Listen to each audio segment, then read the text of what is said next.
Now, the BER, or Building Energy Rating of a home, has become almost as important for house hunters as the price or location of their prospective new home. But a survey for Savills has found that homeowners are far more preoccupied with getting lower electricity bills than the environmental benefits of improving their home's BER by retrofitting it. This is set to be a problem when new EU legislation that could even ban you from selling or letting your house if your BER is too high comes in.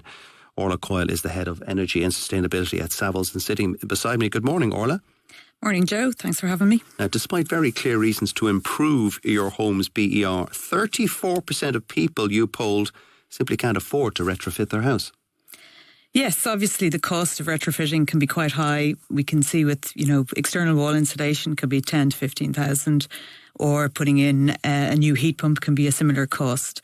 So what we found is that... and double glazing could be 5 or 10 grand as well. It can, of course. For a 3-bed house. Yeah, absolutely. Now, there are grants available, obviously, from the SEAI, but it's the other half of that finance that is required. And therefore, we need kind of green financing or green lending to actually encourage people to do that retrofit. Yeah, and what else did your survey found? Because I was amazed at so many people had no idea what their BER rating is. Yeah, so 6 in 10 actually didn't know what their BER was. And it's not surprising, really. If you look at the figures in terms of the numbers of BERs published, it's around that figure. There's around 40% of the housing stock has a BER rating. So it's usually people who have recently sold their home or are renting a home or have actually got a grant from SEAI because it's a prerequisite that they actually publish a BER. So they're the types of people who would understand what their BER is. And then obviously there's the other half. For example, if I asked my mother tomorrow what her BER was, she wouldn't have a clue. So. Right. And yet it's pretty important. The other side of your business is, of course, selling homes and selling companies, selling businesses. Would you get a better price if you have a better BER, would you say? What we're finding in terms of selling houses is that BERs with that better rating, with an A or B rating, are selling a lot quicker than homes that have lower ratings. So it's not quite yet as important as, location or something like that? No, obviously location is very important. People will want to be close to schools or close to work. So that is still a key driver. But what we found in the survey is that 65% of people thought that BER would be in one of the top 5 requirements for selling homes. Wow, okay. I mentioned at the outset that there is new EU legislation on the way, and this is going to have a huge impact on the house market, and yet very few of us are aware. Yeah, it's still in draft format and still being discussed at a European level and coming down to the national government bodies. But what that legislation is proposing is that there will be minimum building energy performance standards for both domestic and non-domestic buildings.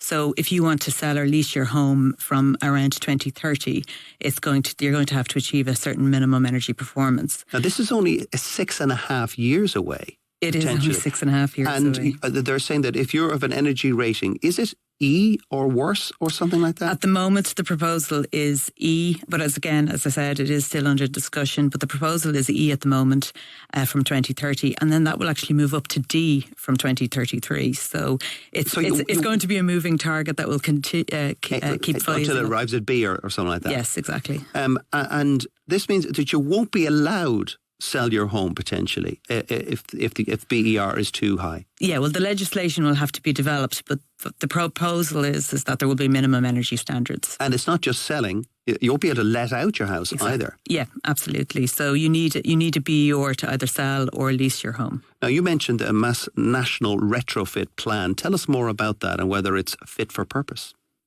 So there is a national retrofit plan. At the moment, under the Climate Action Plan, we're trying to retrofit 500,000 homes by 2030. They're also trying to retrofit 400,000 heat pumps into those homes. So the biggest challenge that's there at the moment is awareness, as you can see with the survey, that 6 out of 10 people don't understand what their BER is. So we have to heighten that awareness. Obviously, the high costs that are there have to be addressed through financing. We also have to incentivize people, and there's the motivation, the hassle versus the reward. So a lot of the work that needs to be done in terms of upskilling service providers needs to be carried out so that people understand and are aware of what their BER is, how they can actually progress. SEI have recently introduced a new one-stop shop, which is really a hand-holding exercise that can bring people through that whole process and bring you from start to finish, give you that kind of technical advice at the beginning as to what to do, but then bring you through the whole process and project manage it for you to bring you up to a B2. But I guess the message from Savills is don't delay looking at this issue, because legislation will get here pretty quick and suddenly you won't be able to sell or let your house, and potentially, you can pass it on to your kids, but they eventually won't be able to do much with it. Yeah, it's really to start addressing it now and to look at it. You'll see, we've seen with on the commercial side, even on the financial, banks are now looking at avoiding stranded assets on the commercial side, and I've no doubt that will phase out into or come down into the residential side as well. Wow, stranded assets, so you can't let out a building if the energy rating is too rubbish. That's the way it's moving, is that it's moving that direction. Orla, thank you so much. That's Orla Coyle, the head of ESG with Savills Ireland. Back in a moment with all the markets.